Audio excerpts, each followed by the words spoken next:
মানুষ যখন চিরতরে বিদায় নেয় তখন প্রকৃতি এক ধরনের শোক বিহ্বলতায় নীরব হয়ে যায়।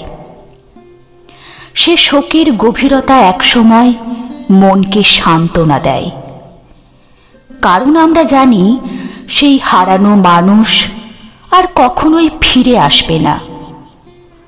মৃত্যু আমাদের শিখিয়ে দেয় মেনে নেওয়া। কিন্তু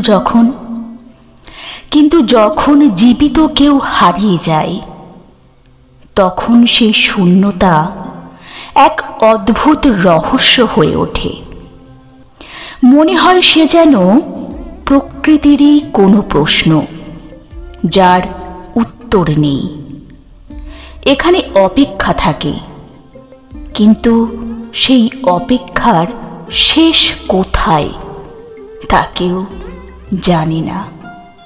আশা থাকে, তবে সেই আশার ভেতরই জড়িয়ে থাকে এক অনিশ্চয়তা, কেমন যেন অজানা ভয়।